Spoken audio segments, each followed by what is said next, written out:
جہاں تک المسیح الدجال کی ڈسکرپشن کی بات آتی ہے تو اس کی کمپلیکشن جو ہے وہ فیرش کمپلیکشن ہے، ریڈش کہہ لیں آپ کی، اس کی سکن ٹون ہے۔ اس کے علاوہ یہ کہ اس کی جو بلڈ ہے وہ بہت بڑی اور ایک بلکی فزیک ہے۔ اس کے ماتھے کے اوپر کافہ را لکھا ہوگا، جو کہ تمام مومنین جو ہیں پڑھ سکیں گے، چاہے وہ پڑھے لکھے ہوں یا ان پڑھ ہوں۔ دجال کی کوئی اولاد نہیں ہوگی، وہ مکہ اور مدینہ میں داخل نہیں ہو پائے گا۔ اور اگر ہم احادیث کا جائزہ لیں تو بات یوں سمجھ میں آتی ہے کہ لگتا ایسے ہے واللہ عالم کہ دجال جو ہے وہ ٹیکنالوجی کا بڑا ماسٹر ہوگا، کیونکہ آتا ہے کہ وہ زمین سے سارے خزانے نکال پائے گا اور وہ بہت تیزی سے ہوا کی سپیڈ سے ٹریول کیا کرے گا، اور یہ بھی کہ وہ ایک شخص کے والدین کو لگے گا ایسے کہ دوبارہ زندہ کر دیا، لیکن اصل میں وہ اس کے والدین نہیں ہوں گے، کیونکہ ہم یہ بات جانتے ہیں کہ جو ایک دفعہ مر گیا وہ واپس نہیں آ سکتا۔ بلکہ یہ دجال جو ہے یہ شیطانوں کی مدد لے گا، شیاطین جو جن میں سے ہیں ان کی مدد لے گا کہ وہ اس کے پیرنٹس کا روپ دھار کر آئیں اور اس کو کنونس کرنے کی کوشش کریں کہ تمہیں دجال کی عبادت کرنی چاہیے۔ دجال کا مطلب ہی جھوٹا ہے، امپوسٹر، لائر، ڈیسیور، وہ جو لوگوں کو دھوکہ دینے والا، فریب دینے والا۔ تو وہ ظاہر تو یوں ہی کرے گا کہ وہ انسانوں کی مدد کے لیے آیا، لیکن اصل میں وہ لوگوں کے لیے بہت بڑا فتنہ ہوگا۔ صحیح مسلم کی ایک حدیث میں یہ بات ہمارے سامنے آتی ہے کہ تمیم الداری جو صحابی رسول تھے انہوں نے جا کر دجال سے ایکچولی ملاقات کی اور اس نے کچھ باتیں بتائیں اپنے آنے سے پہلے کی۔ ایک اس نے بتایا کہ سی آف گیلیلی جو ہے وہ ڈرائی ہو جائے گی، دوسرا اس نے بتایا کہ اسپرنگ آف زغر جو ہے وہ بھی ڈرائی ہو جائے گا، اور تیسرا اس نے یہ کہا کہ جو ڈیٹ پام ٹریز ہیں یعنی جو بیسان کے جو کھجور کے درخت ہیں وہ بھی پھل دینا چھوڑ دیں گے۔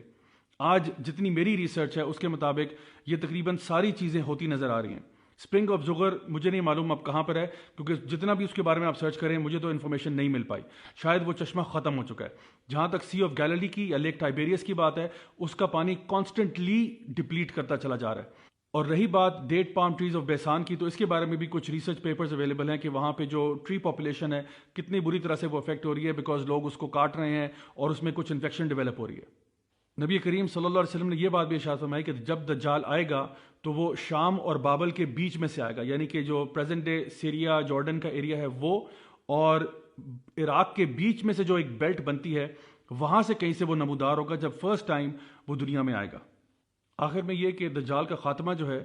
وہ عیسیٰ علیہ السلام کے ہاتھوں ہوگا۔ عیسیٰ علیہ السلام کو جب دجال دیکھے گا تو لٹرلی وہ پگھل جائے گا۔ حدیث میں جو الفاظ آتے ہیں وہ ہے کہ اس طرح پگھل جائے گا جیسے نمک پانی میں گھل جاتا ہے، اس طرح سے دجال پگھل جائے گا، کیونکہ اس کے سامنے اللہ تعالیٰ کا ایک نبی اور رسول آ چکا ہے، اور جو جھوٹے کا جھوٹ اور فریب ہے وہ اب اس کے آگے ختم ہو جائے گا۔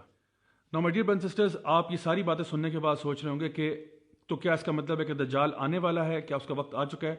اصل جواب یہ ہے واللہ عالم، اللہ بہتر جانتا ہے۔ لیکن کوئی شخص بھی، چاہے وہ اسرائیل کا ہیلتھ منسٹر ہو یا کوئی اور شخص ہو، وہ حتمی طور پر کبھی بھی نہیں کہہ سکتا کہ جی 3 مہینے بعد یا 4 مہینے بعد یا 5 مہینے بعد دجال آنے والا ہے۔ اللہ سبحانہ تعالیٰ ہی بہتر جانتے ہیں کہ کب آئے گا، لیکن جب وہ آئے گا بہت بڑا فتنہ ہوگا، بہت بڑا فتنہ ہوگا۔ تو ہمارے لیے کرنے والے کام کیا ہیں، ان پہ بات کرتے ہیں۔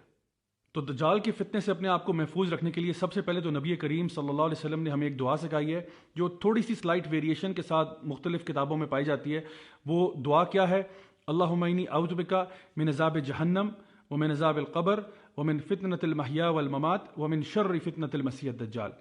اس دعا میں ہم اللہ سبحانہ تعالیٰ سے دعا کر رہے ہیں کہ یا اللہ ہم تیری پناہ میں آتے ہیں جہنم کے عذاب سے، قبر کے عذاب سے، زندگی اور موت کے فتنے سے، اور مسیح الدجال کے فتنے سے۔ یہ وہ دعا ہے جو کہ نبی کریم صلی اللہ علیہ وسلم نے اپنے صحابہ کو یوں سکھائی جیسے ان کو سورہ فاتحہ سکھائی تھی، اور صحابہ کرام رضی اللہ عنہم اجمعین جو ہیں وہ اس دعا کو ہر نماز میں پڑھتے تشہد کے اندر۔ تو میری آپ سے آج کی پہلی جو گزارش ہوگی وہ یہ ہوگی کہ یہ دعا یاد کر لیں، اس دعا کو ہر نماز میں تشہد میں پڑھیں، چاہے وہ آپ کی نفل نماز ہو، سنتے ہوں، کچھ بھی ہو، یہ دعا آپ نے تشہد میں ضرور پڑھنی ہے۔ تو یہ تو رہی پہلی ٹپ۔ دوسری چیز جو آج کی میں آپ کو بتاؤں گا وہ یہ ہے کہ سورہ الکہف ہمیں ہر جمعے کو پڑھنا چاہیے۔ آج چونکہ الحمدللہ جمعے کا دن ہے تو اس لیے جمعے کے دن یعنی جمعرات کے ٹائم سے لے کے مغرب سے لے کے جمعے کی مغرب تک آپ سورہ الکہف کی پوری طور پہ تلاوت کریں۔ انشاءاللہ اس کے بارے میں کیا آتا ہے کہ یہ ایک ہفتے سے لے کے دوسرے ہفتے تک، یعنی ایک جمعے سے دوسرے جمعے تک انشاءاللہ آپ کی رہنمائی کرتی ہے، آپ کے لیے ایک لائٹ بن جاتی ہے، آپ کے لیے ایک نور بن جاتی ہے، اور انشاءاللہ آپ کو یہ فتنہ آف مسیح الدجال سے بھی دور رکھے گی انشاءاللہ۔ آج کی تیسری اور آخری بات یہ ہے کہ سورہ الکہف کی جو پہلی 10 آیات ہیں ان کو اچھی طرح سے یاد کر لیں، ان کو حفظ کر لیں۔ یہ اس لیے کیونکہ نبی کریم صلی اللہ علیہ وسلم نے اس کے بارے میں بھی ہمیں رہنمائی فرمائی ہماری، چاہے پہلی 10 آیتیں کر لیں یا آخری 10 کر لیں، یا دونوں کر لیں تو زیادہ اچھی بات ہے.